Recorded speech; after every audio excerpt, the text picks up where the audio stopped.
आप सबके YouTube channel Sanjay online study पर स्वागत करता हूं दोस्तों। यह मैं जो ऑफलाइन टेस्ट सीरीज चला था 17वीं बीपीएससी प्रीलिम्स के लिए, उसका टेस्ट नंबर 4 है दोस्तों आज। और प्रत्येक टेस्ट को मैं 2 पार्ट में ला रहा हूँ। प्रत्येक पार्ट में 75 क्वेश्चन है। आज इस पार्ट में हम लोग एंशिएंट हिस्ट्री का, कौन सा एंशिएंट हिस्ट्री का पढ़ेंगे। इससे पहले हम लोग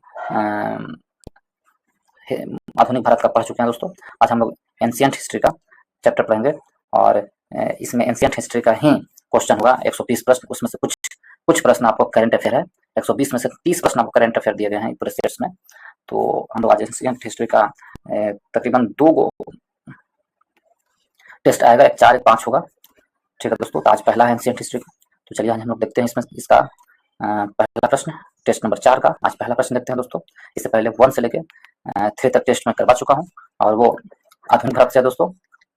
उसमें आधुनिक भारत से है और उसमें 30 प्रश्न करंट का है। तो आप लोग जाकर देख सकते हैं। प्रत्येक सेट्स का 2 वीडियो में बनाया हूँ। कुल मिला के आपको 5 वीडियो मिलेंगे, 6 वीडियो मिलेंगे प्लेलिस्ट में। जाकर उसे देखें दोस्तों और अपनी तैयारी को परखें। यदि आप लोगों को अच्छा लगता है दोस्तों तो वीडियो को लाइक करें, दोस्तों ग्रुप में खूब शेयर करें, जहाँ भी ग्रुप है सभी ग्रुप में शेयर करें। एंड चैनल को सब्सक्राइब करना भूलें दोस्तों। चैनल को जरूर सब्सक्राइब कर लें। यदि आप नए हैं तो चैनल को जरूर सब्सक्राइब कर लें और वीडियो को लाइक करना ना भूलें। चलिए स्टार्ट करते हैं आज का पहला प्रश्न। आज का पहला प्रश्न है, इसमें दिया गया है निम्नलिखित कथनों पर विचार कीजिए। यदि कुछ कथन दिए हुए हैं और कुछ कारण है तो इसमें से दिया गया है निम्नलिखित कथनों पर विचार करना है। रेडियो डेटिंग पद्धति पुरातात्विक अवशेषों के तिथि के निर्धारण की एक महत्वपूर्ण विधि है। तो इसमें कहा गया है कौन सा कथन सत्य है, तो ये बिल्कुल सही है। रेडियो कार्बनिक डेटिंग पद्धति पुरातात्विक अवशेषों के तिथि के निर्धारण की एक महत्वपूर्ण पद्धति है, ये बिल्कुल सही है दोस्तों। रेडियो कार्बन का अर्ध जीवन काल 10,000 वर्ष होता है, ये गलत है। रेडियो पद्धति के 10,000 वर्ष का होता है, यह सर्वदा गलत है। अर्ध जीवन काल जो होता है रेडियो पद्धति का वो 5,568 वर्ष का होता है, ना कि 10,000 का, ये गलत है दोस्तों। उसके बाद रेडियो कार्बन विधि द्वारा 10,000 साल पुरानी वस्तुओं का काल निर्धारण किया जा सकता है। तो ये जो है दोस्तों ये भी गलत है। 10,000 नहीं, 70,000 साल से अधिक पुरानी वस्तुओं का काल निर्धारण किया जाता है, निर्धारण नहीं किया जा सकता है। तो इसमें क्या कहा जाता है कि रेडियो कार्बन विधि द्वारा 10,000 साल पुरानी वस्तुओं का काल निर्धारण किया जा सकता है। ठीक है, तो ये भी गलत है। रेडियो कार्बन का जो है पुरातात्विक वस्तु के काल का निर्धारण में रेडियो कार्बन पद्धति की अपनी एक सीमा है। इस विधि के अनुसार 70,000 साल से अधिक पुरानी वस्तुओं का काल निर्धारण नहीं किया जा सकता। उसके बाद मृत वस्तुओं में भी C40 रेडियो कार्बन पद्धति जिसे कहते हैं कि घटकों का विद्यमान विघटन असमान अनुपात में जारी रहता है। तो ये भी कथन असत्य है। ठीक है, तो इसका आंसर क्या होगा दोस्तों, तो आंसर होगा ऑप्शन नंबर सी, केवल सी होगा। ऑप्शन नंबर सी हमारा सही आंसर है। नेक्स्ट प्रश्न चलते हैं दोस्तों। इसमें दिया गया है कि इसमें है आपको प्रश्न नंबर 2 में, इसमें शिलालेखों एवं अन्य पुराने अभिलेखों के अध्ययन को क्या कहते हैं। शिलालेख एवं अन्य पुराने अभिलेखों के अध्ययन को क्या कहा जाता है, तो उसे पॉलियोग्राफ कहते हैं, उसे पॉलियोग्राफी कहते हैं। ऑप्शन नंबर ए हमारा सही आंसर है, उसे पॉलियोग्राफी कहते हैं। शिलालेख एक महत्वपूर्ण पुरातात्विक स्रोत होते हैं दोस्तों। हमें बहुत सी ऐतिहासिक जानकारियां के लिए मोहरों, पत्थरों के खंभों, चट्टानों, तांबे के गोलों, मंदिरों के दरवाजे आदि पर उत्कीर्ण अभिलेखों पर निर्भर रहना पड़ता है। शिलालेख के अध्ययन की एपिग्राफी पूरा लेख कहा जाता है। शिलालेख के अध्ययन को क्या कहते हैं, तो एपिग्राफी कहा जाता है। ठीक है, और शिलालेखों एवं अन्य पुराने अभिलेखों में उपयुक्त पुराने लेखों के अध्ययन को पॉलीग्राफ कहते हैं। शिलालेखों के अध्ययन को क्या कहते हैं, तो उसे एपिग्राफी कहते हैं। लेकिन शिलालेख पर जो अभिलेख लिखे गए हैं उसके अध्ययन को पॉलियोग्राफी कहते हैं। तो ऑप्शन नंबर ए हमारा सही आंसर है। नेक्स्ट प्रश्न चलते हैं दोस्तों। इसमें दिया गया रिक्त स्थान की पूर्ति विकल्प में दिया गया उचित शब्द के अनुसार करना है। भारत में सबसे प्राचीन और पठनीय शिलालेख मौर्य सम्राट अशोक के हैं। वे आमतौर पर ईस्वी पूर्व 3री शताब्दी में खालिस्तान लिपि और खालिस्तान भाषा में लिए गए थे। तो कौन सी लिपि और कौन से भाषा में लिए गए थे, तो सबसे पुरानी अभिलेख किसका है, तो मौर्य सम्राट का है। और वह जो लिपि था ब्राह्मी लिपि और प्राकृतिक भाषा में लिए गए थे। ब्राह्मी लिपि और प्राकृतिक भाषा, ऑप्शन नंबर बी हमारा सही आंसर है दोस्तों। ठीक है, ऑप्शन नंबर बी सही आंसर है, ब्राह्मी लिपि और किसमें है, प्राकृतिक भाषा में। नेक्स्ट प्रश्न चलते हैं दोस्तों। नेक्स्ट में दिया गया है नेक्स्ट प्रश्न है, इसमें हम लोग देखेंगे नेक्स्ट प्रश्न नंबर 4 देखेंगे। इसमें दिया गया है अशोक के शिलालेखों को सर्वप्रथम कब और किनके द्वारा पढ़े गए थे, पढ़े जा सके थे। तो अशोक के जो शिलालेख थे सर्वप्रथम कब और किनके द्वारा पढ़ा गया था, तो अशोक के शिलालेख 1837 में जेम्स प्रिंसेप द्वारा पढ़ा गया था। 1837 में जेम्स प्रिंसेप के द्वारा पढ़ा गया था। और जेम्स प्रिंसेप जो थे ईस्ट इंडिया कंपनी के प्रशासनिक अधिकारी थे। ऑप्शन नंबर कौन है, ऑप्शन नंबर सी हमारा सही आंसर होगा, जेम्स प्रिंसेप। नेक्स्ट चलते हैं दोस्तों 5 नंबर प्रश्न की ओर चलते हैं। 5 नंबर प्रश्न मैचिंग दिया हुआ दोस्तों, इसे हम लोग मैच करेंगे। निम्नलिखित सूची दिए हुए हैं, इसमें कुछ साहित्य है और उसके विषय वस्तु दिए हुए हैं। देखेंगे हम लोग कुछ साहित्य और उसके विषय वस्तु, सूची 1 सूची 2 को मिलाने की कोशिश करेंगे हम लोग। इसमें दिया गया शूल्य सूत्र, शूल्य सूत्र क्या है, शॉर्ट सूत्र क्या है और गुहा सूत्र क्या है। देखिए शूल्य सूत्र है, शूल्य सूत्र जो गणित और ज्यामितीय से संबंधित है, गणित और ज्यामिति से संबंधित है शूल्य सूत्र, ठीक है। एक का 2 हो जाएगा। और स्रोत सूत्र होता है, स्रोत सूत्र होता है जो राज्याभिषेक समारोह होता है, स्रोत सूत्र राज्याभिषेक समारोह स्रोत सूत्र होता है, ठीक है। और गुहा सूत्र होता है विभिन्न प्रकार के धार्मिक संस्कार, गुहा सूत्र होता है, गुहा सूत्र विभिन्न प्रकार के धार्मिक संस्कार। तो इस प्रकार 2 1 3 किसमें है दोस्तों, 2 1 3 ऑप्शन नंबर बी हमारा सही आंसर होगा। नेक्स्ट प्रश्न चलते हैं दोस्तों। नेक्स्ट में देखते हैं हम लोग प्रश्न नंबर 6 की ओर। 6 में कहा गया है, प्रश्न नंबर 6 में क्या है देखते हैं हम लोग। प्रश्न नंबर 6 इधर मिलेगा दोस्तों हम लोग को, यहाँ पर प्रश्न नंबर 6 है। कहा गया है वेदांगों की कुल संख्या क्या है, वेदांगों की कुल संख्या क्या है। तो हम वेदांगों की कुल संख्या हमसे पूछा गया है, तो कितने वेदांग है, तो वेदांगों की कुल संख्या 6 है। कितने, 6 वेदांग है दोस्तों। ऑप्शन नंबर सी हमारा सही आंसर है। कितने वेदांग है, तो 6 है। कौन कौन 6 वेदांग है, देखिए वैदिक साहित्य को समझने के लिए वेदांग या वेदों के अंगों का अध्ययन करना आवश्यक होता है, ठीक है। वैदिक साहित्य को समझना है तो उसके वेदांगों के जो अंग है उसको अध्ययन करना आवश्यक होता है। वेदांग भी वैदिक साहित्य के ही अंग है जिसकी रचना सबसे बाद में की गई है। वेदांग की कुल संख्या 6 है। 6 कौन है, शिक्षा, व्याकरण, निरुक्त, छंद, ज्योतिष, कल्प। शिक्षा, व्याकरण, निरुक्त, छंद, ज्योतिष, कल्प। शिक्षा, व्याकरण, निरुक्त, छंद, ज्योतिष, कल्प। तो इस प्रकार 6 वेदांग है दोस्तों। ये सभी रचनाएं गद्य प्रारूप में तथा उपदेशात्मक शैली में लिखे गए हैं। तो ऑप्शन नंबर सी हमारा सही आंसर होगा। नेक्स्ट प्रश्न चलते हैं दोस्तों 7 नंबर प्रश्न की ओर। 7 नंबर प्रश्न में दिया गया है, 7 नंबर प्रश्न है कि दक्षिण भारत के 7 नंबर प्रश्न दिया गया है क्या, दक्षिण भारत में पुरातात्विक खुदाई में ऐसे स्थल बहुताय में मिले हैं जहां बड़े बड़े पत्थरों के बीच लोगों को उनके औजारों, हथियारों, अन्य सामग्रियों के साथ दफनाया गया है। इसे क्या कहा जाता है, इसे क्या कहते हैं दोस्तों, तो इसे अन्य सामग्रियों के साथ बड़े बड़े पत्थरों के बीच लोगों के उनके औजारों, हथियारों, अन्य सामग्रियों के साथ दफनाया जाता है, उसे मेगालिथ कहा जाता है। ऑप्शन नंबर ए हमारा सही आंसर है, उसे मेगालिथ कहा जाता है। ऑप्शन नंबर ए सही आंसर है। नेक्स्ट प्रश्न चलते हैं दोस्तों 8 नंबर प्रश्न की ओर। 8 में दिया गया है, मैच करने के लिए दिया गया है दोस्तों, हम लोग मैचिंग करेंगे, कोशिश करेंगे। इसमें क्या दिया, नवपाषाण कालीन बस्तियां हैं और अवस्थित कहाँ कहाँ अवस्थित है नवपाषाण कालीन बस्तियां, तो हम मैच करने की कोशिश करेंगे। देखिए दोस्तों आपको यहाँ से चिरांद पूछा है, तो चिरांद आपको बिहार के क्षेत्र में पता है दोस्तों, चिरांद कहाँ है, बिहार में, ठीक है। बुरझुम, बुरझुम आपको जम्मू कश्मीर में मिलेगा, बुरझुम, ठीक है। कोल्डिहवा, कोल्डिहवा, कोल्डिहवा कहाँ है, बुरझुम जम्मू कश्मीर हो गया। कोल्डिहवा कहाँ है, कोल्डिहवा आपको उत्तर प्रदेश में मिलेगा दोस्तों, कोल्डिहवा उत्तर प्रदेश में, कोल्डिहवा कहाँ, उत्तर प्रदेश में। तो 3 4 1 हो गया कोल्डिहवा उत्तर प्रदेश में। और उतनूर, उतनूर कहाँ है, तो उतनूर है आपको आंध्रा में, उतनूर है दोस्तों, उतनूर आंध्रा में है, ठीक। और पिकलिहल कर्नाटक में है, पिकलिहल कर्नाटक में है। इस प्रकार ऑप्शन यदि हम मिलाएं तो कौन होगा दोस्तों, देखिए एक बार मैं फिर से पढ़ता हूँ। ऐसा इसका ऑप्शन क्या होगा, इसका आंसर क्या होगा, तो इसका आंसर होगा 3 4 1 2, ऑप्शन नंबर डी हमारा सही आंसर होगा। 3 4 1 2 ऑप्शन नंबर डी सही आंसर। एक बार फिर से मैं बोलता हूँ, चिरांद बिहार में, बुरझुम कश्मीर, कोल्डिहवा या कुलदीहवा उत्तर प्रदेश, उतनूर आंध्र प्रदेश, पिकलिहल कर्नाटक में। नेक्स्ट प्रश्न चलते हैं दोस्तों। नेक्स्ट प्रश्न दिया गया है 9 नंबर प्रश्न, क्या दिया है 9 नंबर प्रश्न हम लोग देखेंगे दोस्तों। 9 नंबर प्रश्न है कि निम्नलिखित कथनों पर विचार करें। कुछ कथन दिया गया है और उस पर विचार करने के लिए दिया गया है हम लोग को, इसमें हम लोग विचार करेंगे, क्या विचार करते हैं देखते हैं। इसमें है निम्नलिखित कथनों पर भारतीय उपमहाद्वीप में नवपाषाण युग ईसा पूर्व 7वीं शताब्दी के आसपास शुरू हुआ माना जाता है, ठीक है। तो कथन सत्य है कि गलत है, तो ये जो दिया हुआ है बिल्कुल बिल्कुल कथन सत्य है। भारतीय उपमहाद्वीप में नवपाषाण युग ईसा पूर्व 7वीं शताब्दी के आसपास माना जाता है। ये बिल्कुल सही है। नवपाषाण काल के लोग पहाड़ी बस्तियों से दूर भी बस्तियां स्थापित करने में सफल रहे हैं, तो यह कथन गलत है। तो मेरा आंसर क्या होगा? ऑप्शन केवल और केवल एक मेरा सही आंसर होगा। ठीक है, केवल और केवल एक सही आंसर है। नेक्स्ट प्रश्न चलते हैं दोस्तों, नेक्स्ट में चलते हैं और 10 नंबर प्रश्न की ओर। 10 नंबर प्रश्न दिया गया है। 10 में दिया गया क्या देखेंगे हम लोग? उन स्थलों को पहचान कीजिए जहां नवपाषाणकालीन हड्डियों के औजार बहुतायत में प्राप्त हुए हैं।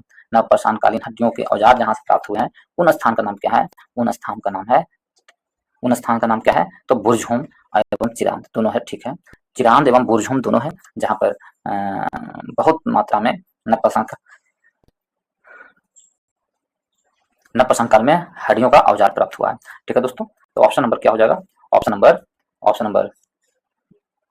नंबर हमारा सी सही आंसर होगा। नेक्स्ट प्रश्न चलते हैं दोस्तों। नेक्स्ट में यदि हम देखें, बुर्जहोम जानते हैं कहाँ है? तो कश्मीर में है। चिरांद कहाँ है? बिहार में है। नेक्स्ट प्रश्न देखें तो आपको इसमें दिया गया है 11वां प्रश्न में, प्रसिद्ध नवपाषाणकालीन स्थल सेनुआर बिहार के किस जिले में स्थित है? सेनुआर है जो बिहार के किस जिले में स्थित है? तो सेनुआर है जो बिहार के रोहतास जिले में स्थित है। ऑप्शन नंबर ए हमारा सही आंसर है। बिहार के रोहतास में सेनुआर स्थित है। ठीक है दोस्तों, बिहार के 2 नवपाषाणी स्थल अत्यंत प्रसिद्ध है। एक चिरांद जो बिहार के सारण जिले में स्थित है, चिरांद कहाँ है? जो सारण जिले में स्थित है। और दूसरा सेनुआर या कैमूर पहाड़ी इलाके के रोहतास जिले में स्थित है। तो ऑप्शन नंबर ए हमारा सही आंसर होगा। नेक्स्ट प्रश्न चलते हैं दोस्तों। नेक्स्ट यदि हम देखते हैं तो नेक्स्ट में दिया गया है, नेक्स्ट प्रश्न है, इसमें क्या है? इसमें है 12 नंबर प्रश्न दिया गया है दोस्तों, निम्नलिखित में से किस पुरातात्विक स्थल से कब्र में मृतक के साथ पालतू कुत्ते के दफनाए जाने के साक्ष्य प्राप्त हुए हैं? देखिए, कब्र में पालतू कुत्ते के साथ दफनाए जाने का जो साक्ष्य प्राप्त हुआ है आपको बुर्जहोम से प्राप्त हुआ दोस्तों। कहाँ से? बुर्जहोम। ऑप्शन नंबर डी हमारा सही आंसर है। ऑप्शन नंबर डी सही आंसर है। श्रीनगर कश्मीर में श्रीनगर से 16 किलोमीटर उत्तर पश्चिम में स्थित बुर्जहोम भारत का एक महत्वपूर्ण नवपाषाणकालीन स्थल है दोस्तों। लोग रूखी भूरी मिट्टी के बर्तनों का इस्तेमाल वहां करते थे बुर्जहोम में, और वहां बुर्जहोम में मृतकों के साथ उसकी कब्र में पालतू कुत्तों को भी दफनाया जाता था। ऐसा भारत के किसी अन्य नवपाषाणी स्थल में साक्ष्य उपलब्ध नहीं हुए हैं। तो ऑप्शन नंबर डी हमारा सही आंसर है। नेक्स्ट प्रश्न चलते हैं दोस्तों 13 नंबर प्रश्न में। 13 नंबर प्रश्न दिया गया है, कथन को मिलान करना है हमको। ठीक है, तो यदि हम देखें इस कथन को देखें क्या क्या दिया हुआ है, तो इसमें कायस्था माने कायस्थ ताम्रपाषाण सांस्कृतिक, कायस्थ है जो ताम्रपाषाण सांस्कृतिक से है। ठीक है, तो काल अनुक्रम मैच करना है इसको। ठीक है, काल अनुक्रम मैच करना है। तो इस यदि हम देखें, कायस्थ या कायस्था ताम्रपाषाणकालीन संस्कृति जो मध्य प्रदेश में है, कब से कब? 2000 से 1800 के बीच है। ये 2000 से 1800 के बीच है, 2000 से 1800 के बीच। ठीक है, 1800। ठीक, और जेरवे संस्कृति का संबंध कब से है? 1400 से 700 के बीच। 1400 से 700 के बीच जेरवे संस्कृति है। जेरवे संस्कृति 1400 से 700 ईसा पूर्व के है दोस्तों। आहर ताम्रपाषाण संस्कृति जो बनास घाटी राजस्थान में है, वो 2100 से कब है? 1500 ईसा पूर्व स्थित है। 2100 से 1500 ईसा पूर्व है। जबकि मालवा संस्कृति जो मध्य प्रदेश में है, 1700 से 200 ईस्वी तक है।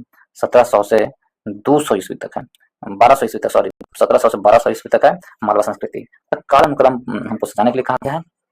यदि हम देखें तो सबसे पहले सी आएगा, आहर ताम्र संस्कृति 2100 से 1500 ईसा पूर्व। फिर उसके बाद सी के बाद कौन आएगा? ए आएगा, कायस्थ ताम्रपाषाण संस्कृति 1400 से 2000 से 1500 ईसा पूर्व।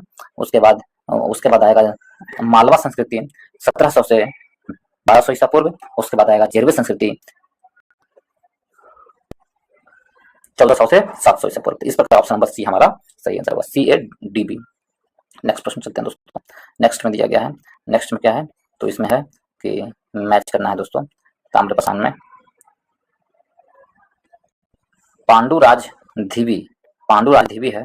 ठीक है, पांडुराज धीवी, गणेश्वर, एरन और इनाम गांव ये कहाँ स्थित है?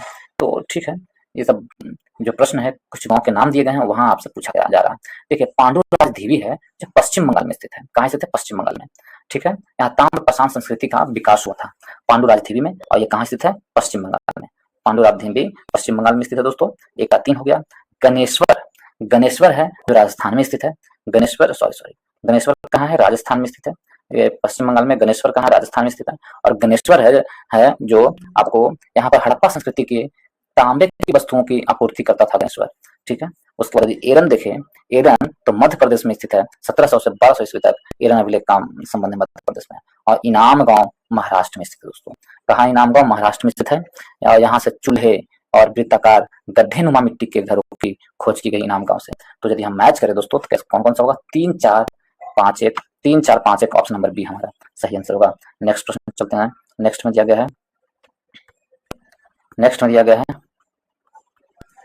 14 नंबर प्रश्न, 15 नंबर प्रश्न में कि 15 में है निम्नलिखित कथनों पर विचार कीजिए। बिल्कुल विचार करेंगे हम लोग। देखते हैं हम लोग कथन क्या है। कुछ कथन दिए हुए हैं, उसके कुछ कारण दिए हुए हैं, हम लोग देखेंगे। कथन का बारे में देखते हैं दोस्तों। इसमें दिया गया महाराष्ट्र की जो जोरवे संस्कृति का विकास मुख्यतः प्रावर नदी के किनारे हुआ। तो महाराष्ट्र की जो जोरवे संस्कृति का विकास हुआ प्रावर नदी के किनारे हुआ है, बिल्कुल 100% सही है दोस्तों। ये कथन सही है। आंसर कथन सही है। कौन इसके बारे में पूछा है? जोरवे संस्कृति का विकास 2000 ईस्वी से लेकर के 1800 ईस्वी तक हुआ है। तो कथन तो गलत है दोस्तों। जोरवे संस्कृति का जो विकास हुआ है 1400 ईस्वी से लेकर के 700 ईसा पूर्व तक हुआ है। 1400 ईसा पूर्व से लेकर 700 ईसा पूर्व तक हुआ है। तो कथन तो गलत है। कथन 3 में देखिए, इस संस्कृति पर दक्षिण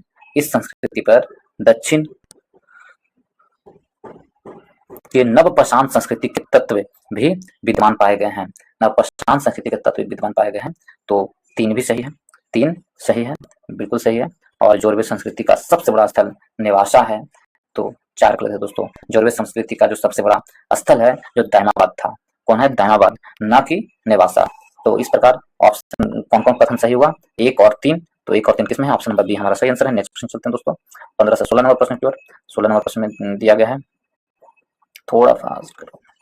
किस ताम्रप्रशांत कालीन स्थल के लोग विविध प्रकार के अनाज जैसे वेर, अलसी, कपास, राई, बाजरा, मोटे अनाज आदि का उत्पादन बहुतायत में किया करते थे? तो ये प्रश्न पूछा है। तो इसको हम यदि देखें दोस्तों तो कहाँ ये ज्यादा उपजाया करते थे? तो यह जो है नवदा टोली स्थल के लोग हैं जो बहुतायत में उपजाया करते हैं। ऑप्शन नंबर सी हमारा सही आंसर। नवदा टोली महाराष्ट्र में नर्मदा नदी के किनारे स्थित है दोस्तों। महाराष्ट्र में कहाँ? नर्मदा नदी के किनारे। 17 नंबर प्रश्न पे चलते हैं। इसमें कहा जा रहा है निम्नलिखित ताम्रप्रशांत स्थल का संबंध बताइए। निम्नलिखित ताम्रप्रशांत स्थल है उनके बारे में पूछा गया है दोस्तों। तो उनके बारे में देखें हम। तो ताम्रप्रशांत स्थल के बारे में देखें। इसमें ताम्रप्रशांत कालीन स्थल सेनुआर, जो बिहार में नहीं है। कौन बिहार में ताम्रप्रशांत स्थल नहीं है? देखिए बिहार में कौन नहीं है? यदि हम देखें, सेनुआर बिहार में है, ठीक है। ताराडी बिहार में है, सोनपुर बिहार में है, खैराडी है जो बिहार में नहीं है। खैराडी कहाँ स्थित है? तो बिहार में नहीं है। खैराडी उत्तर प्रदेश में स्थित है दोस्तों। उत्तर प्रदेश में स्थित है खैराडी, ठीक। तो इस प्रकार ऑप्शन नंबर बी हमारा सही आंसर होगा। ऑप्शन नंबर बी सही आंसर है। गुड। नेक्स्ट चलते हैं दोस्तों। कुछ कथन है और कुछ कारण है, देखते हैं हम लोग। इसमें दिया गया ताम्रप्रशांत कालीन लोग मवेशी जैसे भेड़, बकरी आदि पालते थे और उन्हें आंगन में बांध देते थे, ठीक है। तो ताम्रप्रशांत के लोग बिल्कुल ऐसा करते थे, ये बिल्कुल सही है, ठीक है। उन जानवरों का उपयोग दूध एवं गंतव्य उत्पादन के लिए किया करते थे। तो ये भी सही है दोस्तों। दोनों का दोनों सही है। इस प्रकार ऑप्शन नंबर, और उसकी व्याख्या भी करता है। तो ऑप्शन नंबर ए हमारा बिल्कुल सही है। ऑप्शन नंबर ए बिल्कुल सही है। नेक्स्ट प्रश्न चलते हैं दोस्तों। 17 से 18 नंबर प्रश्न की ओर। 18 से 19 नंबर प्रश्न की ओर चलते हैं। 19 नंबर प्रश्न दिया गया है, हड़प्पा सभ्यता के संबंध में कथनों पर विचार कीजिए। केवल कथनों पर भी विचार करने के लिए ज्यादा मिलेगा दोस्तों, आप लोग घबराइएगा नहीं। हड़प्पा सभ्यता का उत्तर पूर्व में विस्तार मेरठ तक था। तो हड़प्पा सभ्यता का विस्तार, ठीक है, उत्तर पूर्व में मेरठ तक था, बिल्कुल सही बात है। 100% सही है। अभी तक भारतीय उपमहाद्वीप में लगभग 2800,000 स्थलों की पहचान की जा चुकी है। तो 2800,000 स्थलों का, तो ये भी बिल्कुल सही है दोस्तों। उसके बाद हड़प्पा सभ्यता ईसा पूर्व की 3री शताब्दी और 2री शताब्दी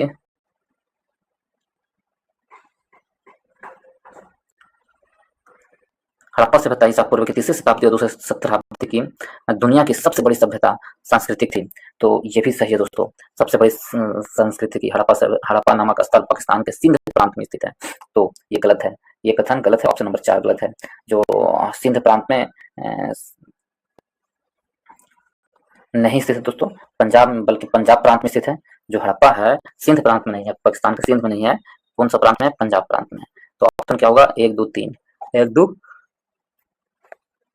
ऑप्शन नंबर बी हमारा सही आंसर है। नेक्स्ट प्रश्न चलते हैं दोस्तों। 19 से 20 और 20 प्रश्न के 20 प्रश्न हमारा दिया गया क्या, तो इसमें दिया गया मैच करने के लिए, मैच है, इसमें मैच कीजिए हड़प्पा सभ्यता और अवस्थित स्थल, तो मैच करने के लिए ठीक है।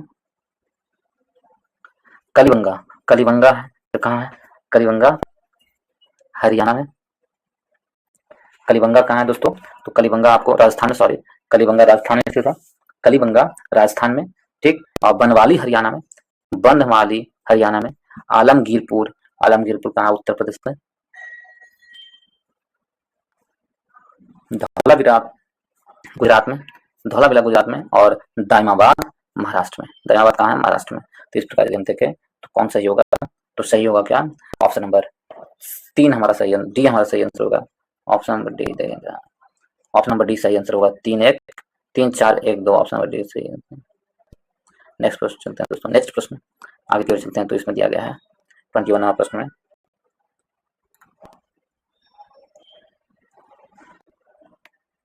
मोहनजोदड़ो के से प्राप्त महान स्नानागार का परिणाम क्या है, तो उसका परिमाप क्या वो पूछा गया।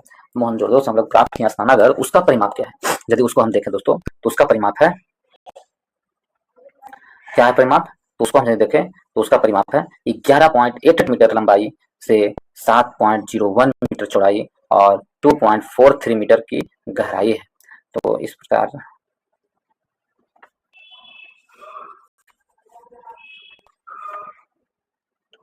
ठीक है। तो इसमें कौन सा आंसर आएगा दोस्तों, तो इसमें हम आंसर देखें तो ऑप्शन नंबर कौन होगा, डी हमारा सही आंसर होगा। 11.88 मीटर लंबाई, 7.01 मीटर चौड़ाई और 2.43 मीटर गहराई, ऑप्शन नंबर डी हमारा सही आंसर है। नेक्स्ट प्रश्न चलते हैं दोस्तों। नेक्स्ट में दिया गया है रिक्त स्थान को पूर्ति करना है, तो रिक्त स्थान को पूर्ति करना है, पूर्ति कीजिए।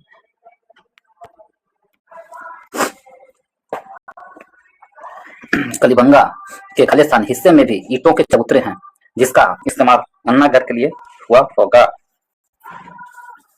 तो कौन से हिस्से का देखेंगे हम लोग, अन्नागार में हुआ था, तो कलिबंगन के जो दक्षिणी हिस्से का था, जो जिसका उपयोग अन्नागार में हुआ है, ठीक है। देखिए हड़प्पाई स्थलों के लिए एक महत्वपूर्ण विशेषता अन्नागारों का साक्ष्य प्राप्त होना है।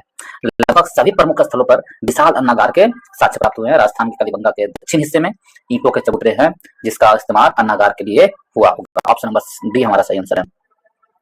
नेक्स्ट प्रश्न चलते हैं दोस्तों 23 की ओर।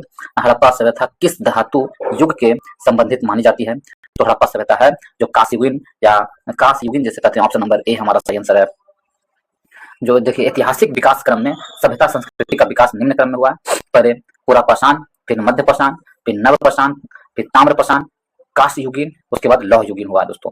तो हड़प्पा सभ्यता किसमें था, कांस्ययुगीन में, ऑप्शन नंबर ए हमारा सही आंसर है। नेक्स्ट की ओर चलते हैं दोस्तों। नेक्स्ट में दिया गया है 24वां प्रश्न है कि हड़प्पा सभ्यता की लिपि की खोज कीजिए। तो हड़प्पा की सभ्यता की लिपि की खोज कब हुई थी, तो हड़प्पा सभ्यता की लिपि की खोज हुई है 1853 में हुई हड़प्पा सभ्यता की लिपि की खोज, ठीक है। 1853 में हड़प्पा सभ्यता की लिपि की खोज और 1930 में तक, ठीक है। ऑप्शन नंबर डी बी हमारा सही आंसर है। नेक्स्ट प्रश्न चलते हैं दोस्तों 25वां प्रश्न है मेसोपोटामिया और हड़प्पा सभ्यता के नगरों के बीच व्यापारिक गतिविधियां के पर्याप्त साक्ष्य प्राप्त हुए हैं। मेसोपोटामिया के ग्रंथों में हड़प्पाई क्षेत्रों के लिए किस नाम का प्रयोग किया गया है, तो मेसोपोटामिया के क्षेत्रों में जो हड़प्पाई के लिए किस नाम से प्रयोग किया गया, तो उसका नाम क्या रखा हुआ था, मेहुला। मेसोपोटामिया हड़प्पा के लिए मेहुला नाम से प्रयोग किया गया। नेक्स्ट प्रश्न चलते हैं दोस्तों, ऑप्शन नंबर सी हमारा सही आंसर है। नेक्स्ट प्रश्न है आपको 26 नंबर प्रश्न में, नेक्स्ट में दिया गया है 26 नंबर प्रश्न, यदि हम देखें इसमें दिया गया हड़प्पा सभ्यता के मुहरों पर 3 सींग वाले सिर के एक योगी की मुद्रा चित्रित है जिसके पास कुछ पशुओं के चित्र भी उत्कीर्ण किए गए हैं मिलते हैं। उन पशुओं में से किस पशु का चित्र उन मुहरों पर नहीं पाया गया है, तो हाथी है, हीरा है, और हाथी है, हिरन है, गेंडा है, परंतु बैल का उत्कीर्ण नहीं प्राप्त हुआ। ऑप्शन नंबर सी हमारा सही आंसर है। नेक्स्ट क्वेश्चन चलते हैं दोस्तों 27 नंबर प्रश्न की ओर। इसमें दिया गया है कांस्ययुगीन निर्मित एक अर्धनग्न महिला नर्तक की मूर्ति हड़प्पा सभ्यता किस स्थल से प्राप्त हुआ है, तो नर्तक की मूर्ति जो प्राप्त हुई है वो कहां से, हड़प्पा से प्राप्त हुई है।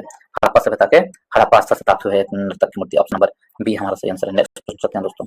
नेक्स्ट में दिया गया 28 नंबर प्रश्न में 28 में आर्य शब्द किस बात का संकेतक है, तो आर्य शब्द जो है दोस्तों आपको किस बात का संकेतक है, तो आर्य शब्द है एक सांस्कृतिक समुदाय से संबंधित है। ऑप्शन नंबर डी हमारा सही आंसर है।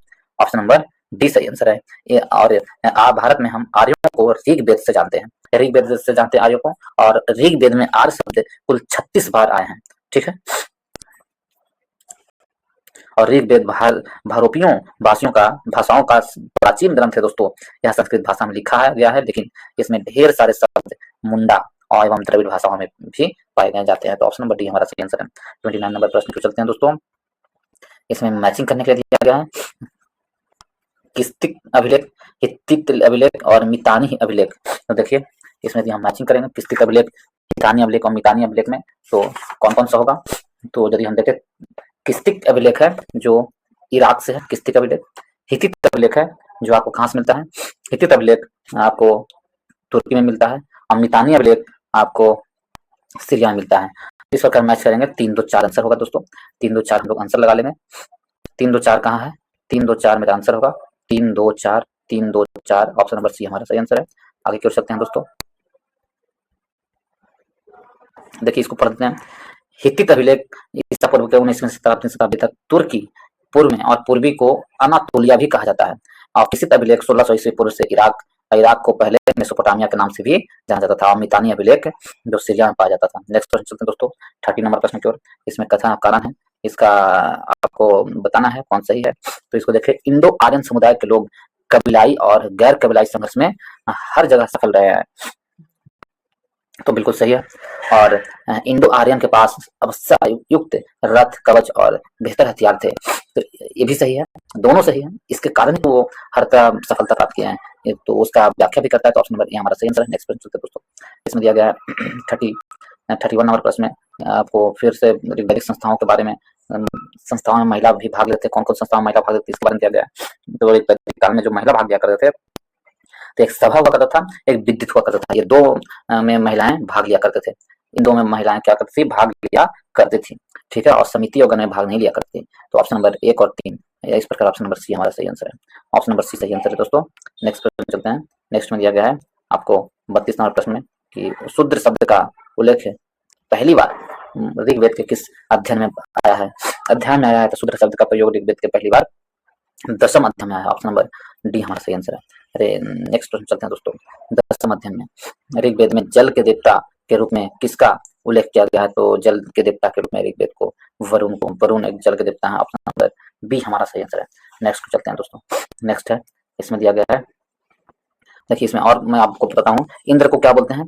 इंद्र को वृष्टि के देवता माना जाता है, युद्ध एवं वृष्टि के देवता इंद्र को माना जाता है, ठीक है। अग्नि के देवता मानते हैं किसको, तो अग्नि को देवताओं के लोगों के बीच का मध्यस्थ माना जाता है। वरुण है जल के देवता को मानते हैं, और सोम को वनस्पतियों का देवता माना जाता है, ठीक है। तो ऑप्शन क्या हो जाएगा, ऑप्शन नंबर वी हमारा सही आंसर होगा, वरुण। नेक्स्ट प्रश्न है दोस्तों। नेक्स्ट में निम्नलिखित कथन पर विचार कीजिए। विचार करेंगे तो ऋग्वैदिक कालीन लोगों का मुख्य व्यवसाय पशुपालन था, ठीक है। ऋग्वैदिक कालीन लोगों का मुख्य व्यवसाय पशुपालन था, ये बिल्कुल सही आंसर है। और ऋग्वैदिक लोगों को कृषि के ज्ञान का अभाव था, ये गलत है दोस्तों, ये गलत है। तो केवल ऑप्शन नंबर ए हमारा सही आंसर है। ऋग्वैदिक कालीन लोगों को कृषि के ज्ञान के बारे में अभाव नहीं थी, जबकि जानकारी थी। नेक्स्ट प्रश्न चलते हैं दोस्तों। 35 में सूची 1 सूची 2 को मिलान करने के लिए कहा गया, तो हम लोग मिलान करेंगे। चलिए मिलान करते हैं दोस्तों। देखिए, जनपद, इंद्र, अग्नि, जन और विष। देखिए अग्नि के बारे में कितना है ऋग्वैदिक काल में, अग्नि के बारे में कितना है देखिए, और कह रहा ऋग्वेद में प्रयुक्त शब्द उनकी संख्या बराबरता को सुनिश्चित करना है। जनपद है जो ऋग्वेद में कितनी बार आया है, अग्नि है जो ऋग्वेद में कितनी बार आया है, और जन है, विष है, इंद्र है, कितने बार आया। देखिए भाई, तो इसमें ऋग्वेद में सबसे अधिक महत्वपूर्ण देवता कौन थे, तो इंद्र थे ऋग्वेद में। और सबसे अधिक बार वर्णन मिलता है ऋग्वेद में किसका, तो इंद्र का, 250 बार। 200 बार इंद्र का हो गया। अग्नि का ऋग्वेद में कितने बार वर्णन किया गया, तो 200 बार अग्नि का किया गया है, ठीक है। और जन का ऋग्वेद में 275 बार किया गया है। और विष का ऋग्वेद में 170 बार, 170 बार किया गया है विष का। और जनपद का ऋग्वेद में एक बार भी नहीं किया गया, तो ये शून्य हो जाएगा। तो इस प्रकार यदि मैच करें दोस्तों, तो क्या हो जाएगा, 5 1 2 3 4, 5 1 2 3 4 किसमें है, 5 1 2 3 4, ऑप्शन नंबर बी हमारा सही आंसर है। इस प्रकार ऑप्शन नंबर बी सही आंसर होगा दोस्तों। 36 नंबर प्रश्न चलते हैं। इसमें दिया गया है ऋग्वेद में किस नदी को सबसे पवित्र माना गया है, तो ऋग्वेद में सबसे पवित्र नदी सरस्वती है। सरस्वती को सबसे पवित्र नदी माना गया है ऋग्वेद में। सिंधु सर्वाधिक महत्वपूर्ण नदी है। ऋग्वेद में सबसे महत्वपूर्ण नदी कौन है? सिंधु है। और गंगा ऋग वैदिक काल में उतना महत्वपूर्ण नहीं था, मात्र एक बार उल्लेख मिलता है गंगा का। ऋग्वेद काल में गंगा नदी का उल्लेख मात्र एक बार मिलता है, ठीक है।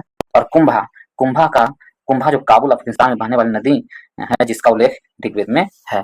तो ऑप्शन नंबर गंगा के बारे में देखिए, सिंधु और कुंभा, तो ऑप्शन नंबर सी हमारा सही आंसर है, ठीक है। 37 नंबर प्रश्न चलते हैं दोस्तों। 37 में दिया गया है कि निम्नलिखित में से कौन सा उत्तर वैदिक जनपद अपने दार्शनिक राजाओं और ब्राह्मण और धर्म शास्त्रों के लिए विशेष रूप से प्रसिद्ध था? कौन शासक था जो विशेष रूप से प्रसिद्ध था? तो वो था पंचाल। ऑप्शन नंबर बी हमारा सही आंसर है। दान के लिए, धर्म के लिए और राजाओं और ब्राह्मण धर्म शास्त्रियों के लिए विशेष रूप से प्रसिद्ध था, वो था पंचाल था। ऑप्शन नंबर बी हमारा सही आंसर है। नेक्स्ट प्रश्न चलते हैं दोस्तों। नेक्स्ट में क्या है? निम्नलिखित में से किस वेद में श्लोक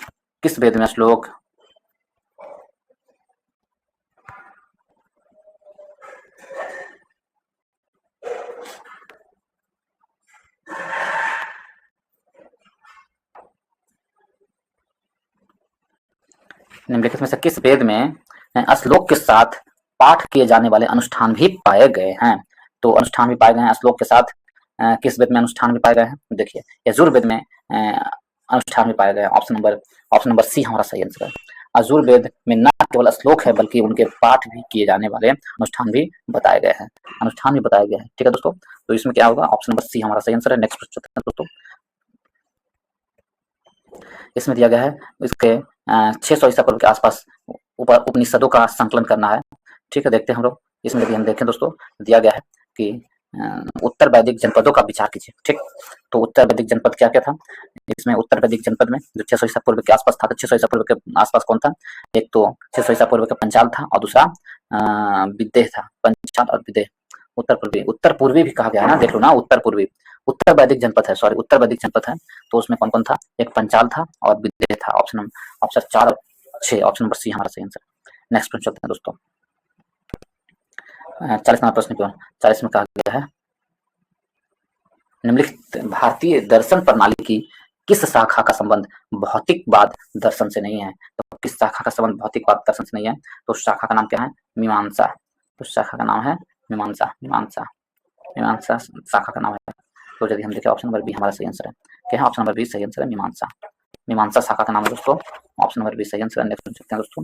मीमांसा का शाब्दिक अर्थ होता है तर्क एवं व्याख्या की कला, समझे? मीमांसा का शाब्दिक अर्थ होता है। तो ऑप्शन नंबर बी हमारा सही आंसर है। नेक्स्ट प्रश्न चलते हैं दोस्तों। नेक्स्ट में दिया गया है 41 में निम्नलिखित कथनों पर विचार कीजिए। तो हम लोग विचार करेंगे इस पर। उत्तर वैदिक ग्रंथों में आर्य शब्द ब्राह्मण, क्षत्रिय, वैश्य और शूद्र का घोतक है, ठीक है। उत्तर वैदिक कालियों में तो शूद्र का घोतक है, ठीक। आगे देखते हैं, ठीक है। इसमें से कौन सा कथन असत्य है, इसके बारे में दिया गया है। तो शूद्र का घोतक है, तो ये बिल्कुल गलत है। ये कथन सत्य है, ठीक। असत्य पूछना है। वैश्य वर्ण के लोग उपनयन संस्कार के हकदार नहीं थे, तो ये गलत है दोस्तों, ये गलत है। और बलि प्रथा ने ब्राह्मणों की शक्ति कमजोर की, तो ये भी गलत है। और कभी कभी ब्राह्मणों और क्षत्रियों के बीच सर्वश्रेष्ठता स्थापित करने की संघर्ष छिड़ जाते थे, तो ये भी गलत है। कौन सा पूछ रहा है हमसे? ये सही है, 4 नंबर सही है। तो हमसे पूछा कौन गलत है, कौन असत्य है, तो 2 और 3 असत्य है। इस प्रकार क्या होगा? तो ऑप्शन नंबर 2 और 3 सही आंसर होगा। नेक्स्ट प्रश्न चलते हैं दोस्तों। 2 और 3 किसमें है? 2 और 3 ऑप्शन नंबर सी है। नेक्स्ट प्रश्न चलते हैं। नेक्स्ट में है जनपद शब्द का पहली बार उल्लेख कहाँ मिलता है? जनपद शब्द का पहली बार उल्लेख ब्राह्मण ग्रंथ में से मिलता है। ब्राह्मण ग्रंथ में जनपद शब्द का पहली बार उल्लेख मिलता है,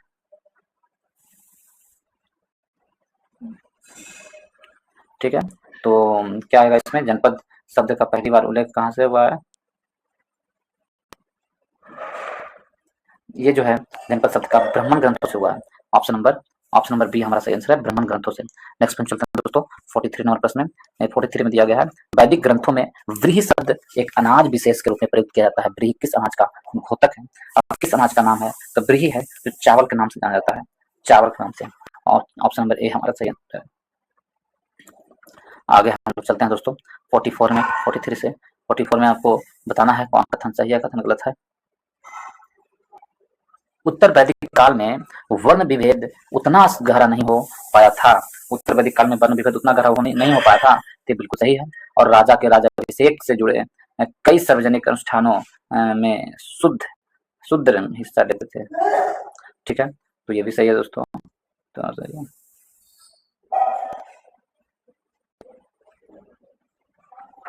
तो इसके आंसर का एक कथन एक भी सही है, कथन आर भी सही है, दोनों सही है और इसकी व्याख्या भी करता है। तो इस प्रकार ऑप्शन नंबर ए हमारा सही आंसर होगा। नेक्स्ट प्रश्न दोस्तों 45 नंबर प्रश्न 45 में दिया गया है, जैन धर्म के वास्तविक संस्थापक कौन थे? तो जैन धर्म के वास्तविक संस्थापक महावीर थे, वर्धमान महावीर।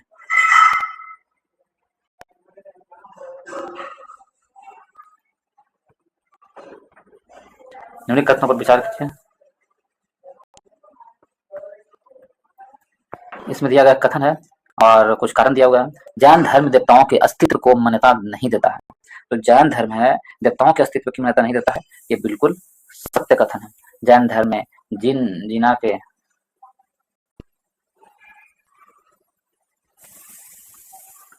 ठीक है, तो 46 का क्या आंसर है? 46 में कहा जा रहा है, निम्नलिखित कथनों पर विचार कीजिए।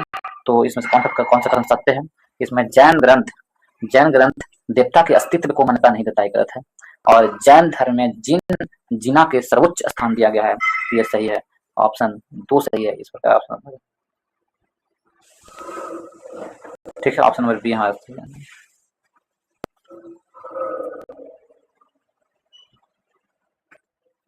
तो इस प्रकार ऑप्शन नंबर बी सही आंसर। नेक्स्ट प्रश्न चलते हैं दोस्तों।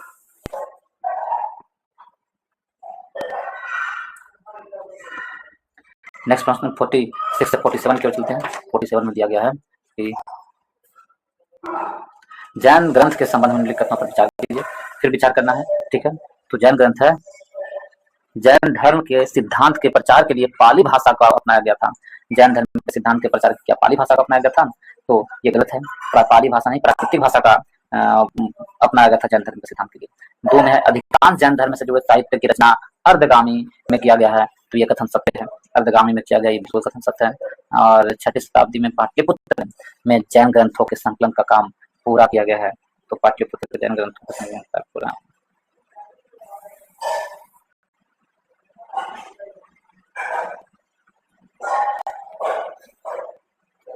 तो ये गलत है दोस्तों। 6वीं शताब्दी में जैन ग्रंथ के संकलन का कार्य 6वीं शताब्दी ईस्वी में पाटलिपुत्र में नहीं बल्कि वल्लभी में पूरा किया गया था। 6वीं शताब्दी ईस्वी में वल्लभी में पूरा गया था। तो 3 भी गलत है, फर्स्ट भी गलत है। थर्ड में जैन धर्मावलंबियों ने कन्नड़ भाषा के विकास के पर्याप्त योगदान दिए, तो ये सही है। तो 1 और 4 सही है, हमको दिखता है दोस्तों।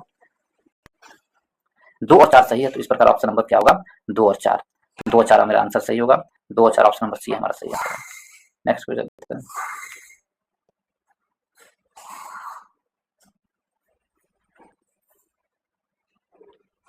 तो इसका आंसर सी हो जाएगा। नेक्स्ट क्वेश्चन चलते हैं दोस्तों। नेक्स्ट में है, गौतम बुद्ध का जन्म हुआ था। जब गौतम बुद्ध का जन्म कब हुआ था, यह प्रश्न किया गया 48 में। गौतम बुद्ध का जो जन्म हुआ था आपको महावीर स्वामी से लगभग 27 वर्ष पहले हुआ था। गौतम बुद्ध का जन्म महावीर स्वामी से लगभग 27 वर्ष पहले हुआ था। ऑप्शन नंबर ए हमारा सही आंसर होगा। ऑप्शन नंबर ए हमारा सही आंसर होगा। गौतम बुद्ध और महावीर एक दूसरे के समकालीन थे। गौतम बुद्ध का जन्म 567 ईसा पूर्व में नेपाल के तराई में स्थित कपिलवस्तु नामक स्थान पर हुआ था, जबकि महावीर स्वामी का जन्म 540 ईसा पूर्व में बिहार के वैशाली जिला के निकट बसंत नामक एक स्थान पर हुआ था। लगभग 27 वर्ष का अंतर है। ठीक है, ऑप्शन नंबर ए हमारा सही आंसर है। नेक्स्ट प्रश्न चलते हैं दोस्तों 49 नंबर प्रश्न में। 49 में किस बौद्ध ग्रंथ में गाय को भोजन, सौंदर्य, शक्ति और सुख प्रदान करने वाला बताया गया है? तो किस बौद्ध ग्रंथ में बताया गया है? तो यह है सुत्तनीपात में। सुत्तनीपात में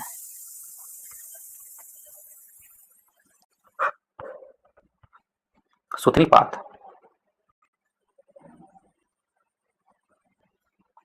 हमको मिलान करना है। इसमें बौद्ध धर्म ने प्राचीन भारत की कला पर अपना प्रभाव छोड़ा है। तो बौद्ध धर्म ने प्राचीन कला के प्रभाव पर अपना छोड़ा है, तो कथन ए बिल्कुल सही है। और कारण है, भारत में पूजा की जाने वाली प्रारंभिक मानव मूर्ति संभव गौतम बुद्ध की है। तो ये भी सही है, दोनों सही है, लेकिन व्याख्या सही नहीं करती है। तो ऑप्शन नंबर बी हमारा सही आंसर है। नेक्स्ट प्रश्न दोस्तों। नेक्स्ट प्रश्न चलते हैं दोस्तों। इसमें दिया गया है, नेक्स्ट प्रश्न 41 नंबर की ओर, इस आसान को पूर्ति करना है। यूनानी और भारतीय शिल्पकारों ने एक साथ मिलकर भारत के उत्तर पश्चिम की सीमाओं पर एक नई कला का सृजन किया, जिसे क्या कहा गया, जिसे गंधार शैली कहा गया। ऑप्शन नंबर डी हमारा सही आंसर है, गंधार शैली। नेक्स्ट प्रश्न चलते हैं दोस्तों, गंधार शैली हो गया। उसके बाद जैन मठों का क्या कहा जाता है, जैन मठों क्या कहते हैं, तो बसादिस्ट कहते हैं।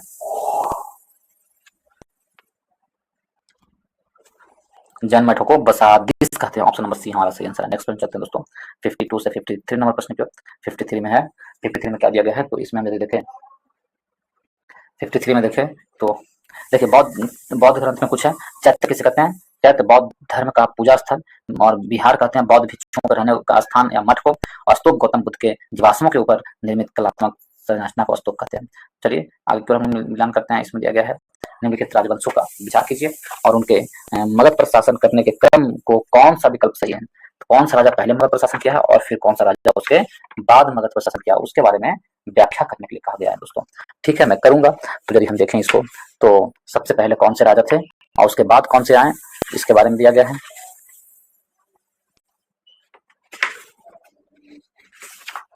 देखिए दोस्तों इसमें जो है यदि हम देखें तो सबसे पहले जो राजा थे वो आपको इसमें यदि कालक्रम देखें तो हार्यक वंश, सबसे पहले कौन सा वंश, हार्यक वंश आया था। और हार्यक वंश का कार्यकाल 544 से लेके 412 था। पहले हार्यक वंश आ जाएगा दोस्तों। ठीक है, क्या आएगा पहले, हार्यक वंश आएगा। ठीक, उसके बाद हार्यक वंश के बाद आता है शिशुनाग वंश। शिशुनाग वंश का कार्यकाल 412 ईस्वी से लेकर के 344 ईसा पूर्व है। उसके बाद नंद वंश और उसके बाद मौर्य वंश। तो इस प्रकार से जाएंगे हम दोस्तों। तो कौन आएगा, तो आ जाएगा मेरा क्या आंसर, आंसर आएगा DACB। ऑप्शन नंबर डी हमारा सही आंसर है। नेक्स्ट प्रश्न चलते हैं। नेक्स्ट में दिया गया है कथन है और कारण है। इसमें है ईसा पूर्व 6ठी शताब्दी ईसा पूर्व उत्तर प्रदेश और पश्चिम बिहार में बड़े प्रादेशिक राज्यों के संगठन की परिस्थितियों पैदा हुआ है। तो ये बिल्कुल सही है। ठीक है दोस्तों, और इसमें है लोहे का बढ़ता अनुप्रयोग उपरोक्त परिस्थितियों का सर्वाधिक उत्तरदायित्व करता है। तो ए और बी दोनों सही है, उसकी व्याख्या भी करता है। ऑप्शन नंबर ए हमारा सही आंसर होगा दोस्तों। ऑप्शन नंबर ए सही आंसर होगा। नेक्स्ट प्रश्न चलते हैं। नेक्स्ट 54 से 55 नंबर प्रश्न की ओर। 55 में दिया गया है कि सूची 1 सूची 2 को एक तरफ महाजनपद है, एक तरफ राजधानी है। ठीक है, तो वत्स क्या है, वत्स को यदि हम देखें तो वत्स है जो इलाहाबाद से संबंधित है। वत्स इलाहाबाद से संबंधित है। कौशल श्रावस्ती से संबंधित है, कौशल श्रावस्ती से संबंधित है। और मल आपको किससे संबंधित है, तो मल कुशीनगर या काशिया संबंधित है मल। और अवंती महिष्मती से संबंधित है। अवंती कहाँ है, तो महिष्मती से, अवंती महिष्मती से। तो वत्स है इलाहाबाद में, कौशल है श्रावस्ती में। कौशल वत्स इलाहाबाद, कौशल श्रावस्ती, कौशल कहाँ, श्रावस्ती। मल आपको कुशीनगर और अवंती महिष्मती। इस प्रकार मैच करेंगे। 2 4 1 3 आएगा दोस्तों। 2 4 1 3 2 4 1 3 ऑप्शन नंबर ए हमारा सही आंसर है। नेक्स्ट प्रश्न चलते हैं। नेक्स्ट में दिया गया है, इसमें दिया गया है आपको 56 नंबर प्रश्न है। 56 नंबर प्रश्न दिया गया है ईसा पूर्व 5वीं शताब्दी के मध्य में अफगानिस्तान और दक्षिणी पूर्वी मध्य एशिया तक के भौगोलिक क्षेत्र के सांस्कृतिक के प्रसिद्ध व्याकरणाचार्य पाणिनि ने कितने जनपदों को होने का उल्लेख कहा है, तो इन्होंने 40 जनपदों के होने का उल्लेख कहा है। ऑप्शन नंबर सी हमारा सही आंसर है। नेक्स्ट चलते हैं दोस्तों 57 नंबर प्रश्न की ओर।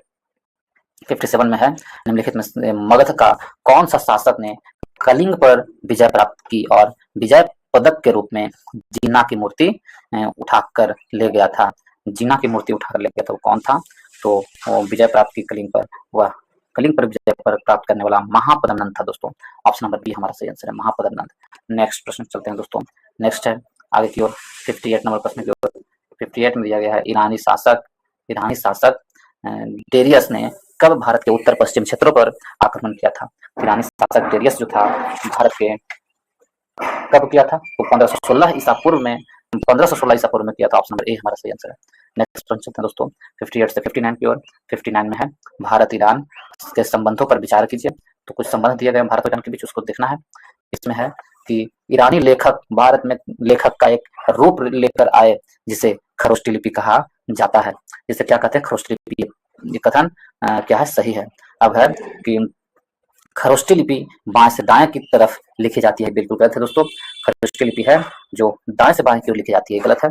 मौर्य शिल्प कला पर भी ईरानी प्रभाव देखा गया है, तो ये बिल्कुल सही है। भारत में पंच चिन्हित सिक्के पंचमार्क के ईरानी संबंधों से प्रेरित होकर विकसित हुआ है।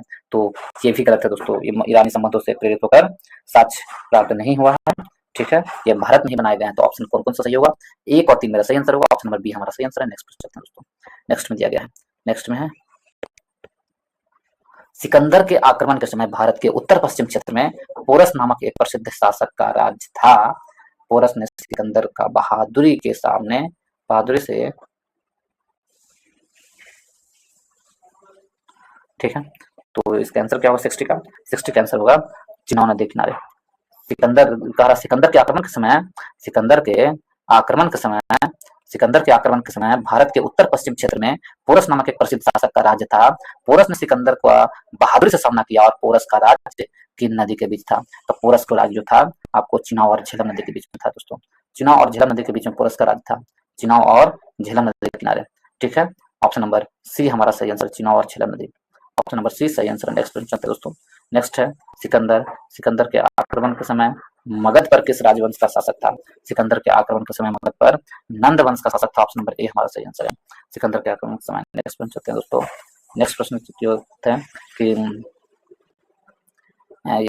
62 में भारत में द्वितीय नगरीकरण की प्रक्रिया कब और कहां से प्रारंभ हुई मानी जाती है? भारत में द्वितीय नगरीकरण की प्रक्रिया है जो कब और कहां से हुई? 5वीं शताब्दी ईसा पूर्व में मध्य गंगा घाटी से हुई है। ठीक है, 5वीं शताब्दी ईसा पूर्व में मध्य गंगा घाटी से। ऑप्शन नंबर सी हमारा सही आंसर है। नेक्स्ट प्रश्न चलते हैं दोस्तों। इसमें दिया गया 63 में है कि बुद्ध काल ईसा पूर्व 5वीं शताब्दी में वर्षाकार और दीर्घाचारान नामक 2 प्रभावशाली मंत्रियों का उल्लेख किया गया है।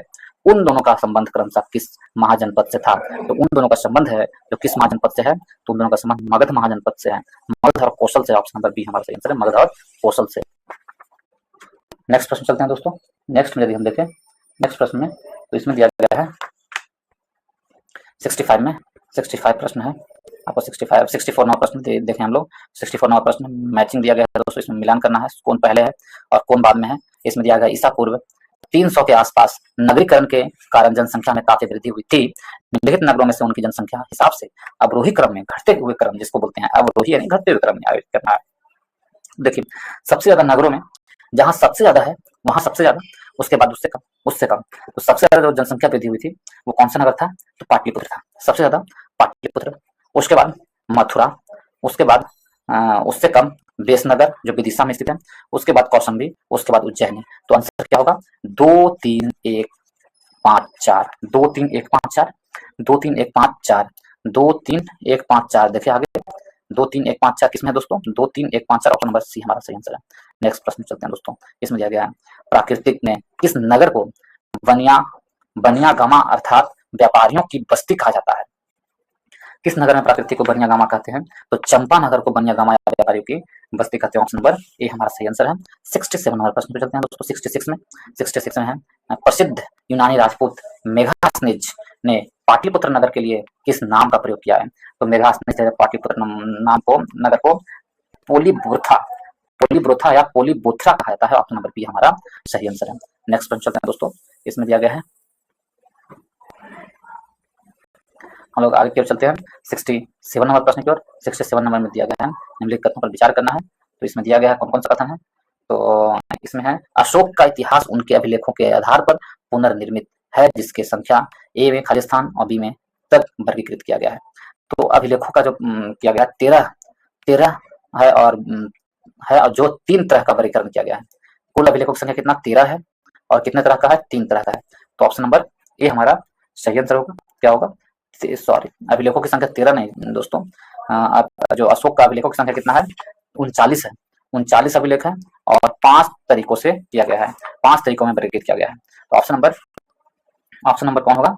सी हमारा सही आंसर है। 5 तरह का वर्गीकृत है और कुल मिलाकर 39 अभिलेख है। नेक्स्ट प्रश्न चलते हैं दोस्तों। 68 नंबर प्रश्न है। 68 में है कि निम्नलिखित भाषाओं पर विचार करना है हमको। ठीक है, निम्नलिखित भाषा दिए गए हैं उस पर विचार करना है। संस्कृत भाषा, पाली भाषा, प्राकृतिक भाषा, यूनानी भाषा और अरमेक भाषा। उन भाषाओं में अशोक के अभिलेख लिखित पाए गए हैं। तो देखिए, जो अशोक के अभिलेख जो लिखे गए थे वो आपको प्राकृतिक भाषा में लिखे गए थे। ठीक है, प्राकृतिक भाषा में आपको पाली भाषा में भी अशोक के अभिलेख मिल जाएंगे। प्राकृतिक भाषा, पाली भाषा नहीं, प्राकृतिक भाषा, यूनानी भाषा में अशोक के अभिलेख मिलेंगे और अरमेक भाषा। तो 3 4 और 5 है। ऑप्शन नंबर 3 4 5 ये भाषाओं में 3, 4, 5 ऑप्शन नंबर सी हमारा सही आंसर। नेक्स्ट क्वेश्चन चलते हैं दोस्तों। नेक्स्ट क्वेश्चन चलते हैं। इसमें 69 नंबर प्रश्न में दिया गया है कि अशोक अपने अपने राज्याभिषेक के कितने वर्ष के बाद अशोक द्वारा कलिंग का युद्ध लड़ा गया था? तो कलिंग का युद्ध अशोक ने अपने राज्याभिषेक के 8 वर्ष बाद किया था। ऑप्शन नंबर बी हमारा सही आंसर है। ठीक है, कितना? ऑप्शन नंबर बी सही आंसर है। नेक्स्ट प्रश्न चलते हैं दोस्तों 70 नंबर प्रश्न की ओर। 70 में दिया गया है कि वो कुछ कथन दिया गया अशोक के बारे में, उनके कथन है। तो मौर्य प्रशासन में कर निर्धारण और संग्रहण के उच्चतम अधिकारी को संनिधाता कहा जाता है। तो ये क्या सही है? तो उच्चतम अधिकारी को संनिधाता कहा जाता है। तो ये इसमें दिया गया है कौन सा कथन सत्य है? तो ये गलत है, संनिधाता नहीं कहते हैं दोस्तों। देखिए, मौर्य प्रशासन में कर निर्धारण और संग्रहण को उच्चतम अधिकारी को समाहर्ता कहा जाता है, ना कि संनिधाता। समाहर्ता आज भी है, कर निर्धारण वाले को समाहर्ता कहते हैं। मौर्य प्रशासन में राज्य कोष एवं भंडारण के मुख्य संरक्षक को समाहर्ता कहा जाता है। ये गलत है, इसे संनिधाता कहते हैं। मुख्य संरक्षक को संनिधाता कहते हैं। तो ये भी गलत है। तो कौन सा कथन सत्य है? ना तो एक सत्य है और ना ही दो सत्य है। तो इस प्रकार ऑप्शन नंबर कौन है? ऑप्शन नंबर सी डी हमारा सही है। ना एक सही है ना दो सही है। नेक्स्ट प्रश्न चलते हैं दोस्तों 70 से 71 प्रश्न की ओर। मौर्य साम्राज्य के अंतिम शासक कौन थे? मौर्य साम्राज्य के जो अंतिम शासक थे वो बृहदत्त थे। ऑप्शन नंबर सी हमारा सही आंसर है। 185 ईसा पूर्व में बृहदत्त थे। ठीक है, नेक्स्ट प्रश्न चलते हैं दोस्तों। नेक्स्ट में दिया गया है 72 नंबर प्रश्न की ओर। ईसा पूर्व की दूसरी शताब्दी से लेकर दूसरी शताब्दी तक भारतीय महाद्वीप में विभिन्न क्षेत्रों पर विदेशी वंशों का प्रभुत्व स्थापित हुआ। उनके आक्रमण करने और सत्ता पर स्थापित होने की सही अनुक्रम क्या होगा? देखिए, सबसे पहले विदेशी आक्रमण जो हुए थे वो पहला कौन था? शक था। पहला हिंद यूनानी था। पहला कौन था? हिंद यूनानी, जिसे बैक्ट्रिया कहते हैं। उसके बाद शक थे, उसके बाद पहलव थे, उसके बाद कुषाण थे। हिंद यूनानी, शक, पहलव, कुषाणी। ऑप्शन नंबर डी हमारा सही आंसर। ऑप्शन नंबर डी हमारा सही आंसर। यदि आप दोस्तों भारतीय इतिहास को पढ़ना चाहते हैं, प्राचीन इतिहास को पढ़ना चाहते हैं, वो भी चैप्टर वाइज पूरे विस्तार से पढ़ना चाहते हैं, तो हमारे चैनल के प्लेलिस्ट में जाएं, वहाँ पर पूरी वीडियो उपलब्ध है। पूरी वीडियो उपलब्ध है दोस्तों, आप जाकर वहाँ देख सकते हैं। वो भी चैप्टर वाइज ऑब्जेक्टिव प्रश्न के रूप में, प्रीवियस ईयर प्रश्न के रूप में उपलब्ध है। आप लोग जाकर देख सकते हैं। एक प्राचीन ही भारत नहीं, पूरे इतिहास का और आपको भारतीय संविधान का भी पूरी बुक उपलब्ध है। प्लेलिस्ट अलग से बना हुआ है, आप लोग जाकर देख सकते हैं दोस्तों, और उसका लाभ उठा सकते हैं। यदि आप लोग को अच्छा लगता है दोस्तों, तो वीडियो को लाइक करें, दोस्तों ग्रुप में जरूर से जरूर शेयर करें दोस्तों। जितने भी ग्रुप है सभी ग्रुप में शेयर कर दें, ताकि अधिक से अधिक लोगों के पास पहुंच सके। जिसके पास ये बुक उपलब्ध नहीं है उसे भी इसका लाभ उठा सके दोस्तों, वो भी अपना लाभ उठा सके और अपने एग्जाम में और भी अच्छे से तैयारी कर सकें। और यदि आप इस चैनल पर नए हैं दोस्तों, चैनल को प्लीज सब्सक्राइब कर लें, बेल आइकन को दबा लें, ताकि जो भी मैं वीडियो दूं आपको नोटिफिकेशन मिलता रहे। ठीक है, तो चलिए हम लोग आगे की ओर चलते हैं दोस्तों। 73 नंबर प्रश्न में गोंडोफोरनेस जिनके शासनकाल में संत थॉमस ईसाई धर्म के प्रचार के लिए भारत आए थे, किस वंश के शासक थे? तो गोंडोफोरनेस थे जो किस वंश के शासक थे? पार्थियन वंश के शासक थे। ऑप्शन नंबर बी हमारा सही आंसर है। नेक्स्ट प्रश्न चलते हैं दोस्तों 74 नंबर प्रश्न की ओर, और 75 तक हम लोग पढ़ेंगे। 74 में दिया गया है निम्नलिखित कथनों पर विचार करना है। ठीक है, ईसा पूर्व द्वितीय शताब्दी से लेकर के ईसा पूर्व द्वितीय शताब्दी से लेकर के ठीक है दूसरी शताब्दी ईस्वी तक भारत में समांतवाद का बीजारोपण हुआ। तो बिल्कुल सही है और कथन सही है। कारण मध्य एशियाई विजेताओं ने छोटे छोटे राज्यों के राजाओं पर अपना शासन थोप दिया। तो ये भी सही है और इसकी सही व्याख्या भी करती है। तो ऑप्शन नंबर ए हमारा सही आंसर है दोस्तों। नेक्स्ट प्रश्न चलते हैं। नेक्स्ट में इसमें दिया गया 75 नंबर प्रश्न में भारत में कुषाणों की दूसरी राजधानी कहाँ थी? तो भारत में यदि हम देखें, कुषाणों की जो दूसरी राजधानी थी वो मथुरा थी। ऑप्शन नंबर बी हमारा सही आंसर है। भारत में कुषाणों की दूसरी राजधानी मथुरा थी। भारत में कुषाणों की दूसरी राजधानी कौन थी? मथुरा। ऑप्शन नंबर बी हमारा सही आंसर है। इसके साथ ही इस वीडियो को समाप्त करने की इजाजत चाहता हूं दोस्तों। यदि आप लोगों को वीडियो अच्छा लगा हो तो वीडियो को लाइक करें, दोस्तों ग्रुप में शेयर करें, जहां भी आप लोग ग्रुप हैं, एजुकेशनल ग्रुप, सभी ग्रुप में शेयर करना दोस्तों। और चैनल को सब्सक्राइब करना भूलें, जरूर से जरूर चैनल को सब्सक्राइब कर लें। और यदि आप नए हैं तो चैनल को जरूर से जरूर सब्सक्राइब कर लें, बेल आइकन को भी दबा लें, ताकि जो भी वीडियो में तो उसका नोटिफिकेशन मिलता रहे। तो वीडियो को लाइक करना भी ना भूलें दोस्तों। तो चलिए इसके साथ ही इस वीडियो को समाप्त करते हैं। इस वीडियो को देखने के लिए बहुत बहुत धन्यवाद।